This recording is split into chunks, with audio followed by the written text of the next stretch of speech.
Hi, I'm Bennett, and I'm going to be taking you through the lesson Building Communities.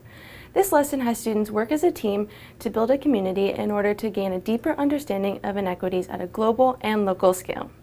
By the end of this lesson, students will be able to compare and contrast the ability to provide necessities for a community across different levels of wealth, identify what places are necessary for individuals in a community to be successful, and apply their learning of inequities between and within communities globally and locally. Building Communities is meant for upper elementary students, covering both social studies and math standards, and incorporates social emotional learning by having students identify and express emotions throughout the activity.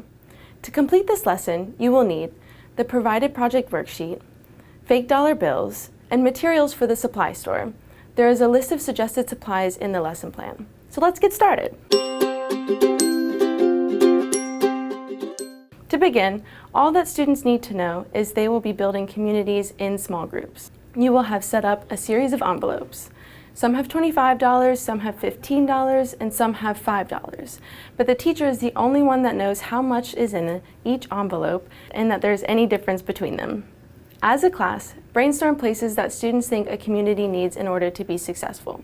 This could be things like a place to live, a doctor's office, library, school, grocery store, shopping mall, and many more.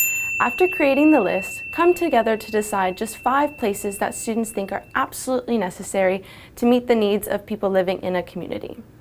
Today, let's say that in order for the residents' needs to be met, the community needs housing, a school, a doctor's office, a grocery store, and a well for clean water. The places on this list must be included in each group's community. The project worksheet lists 4 roles for students to choose from with a set list of responsibilities. This helps give their group work some structure. The worksheet also lists what supplies are available in the store and how much they cost. The last step before getting into building is to review the provided guidelines. They are things that ensure that activity's outcome meets the lesson's objectives and that stimulate students' creativity. For example, you must spend all of your money. Once you buy an item, you may not return it. Buildings must be 3-dimensional. You must have paths connecting your buildings, and there must be at least 1 structure per required place. 1 structure cannot serve as 2 different places. Now we get into the fun stuff. Each group of students is given an envelope of money. They'll first have a chunk of time to count their money and discuss and draw up plans for their community. Then students can buy supplies from the supply store. And then we build. Some thoughts and feelings might come up during building as students see other communities.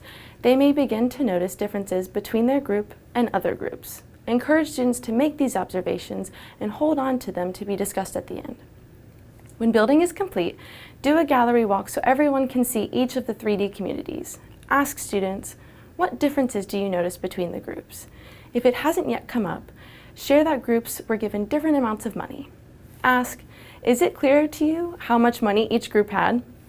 We provide discussion questions to help students understand the inequities they see between communities and reflect on what these inequities may look like at a local and global level in the real world.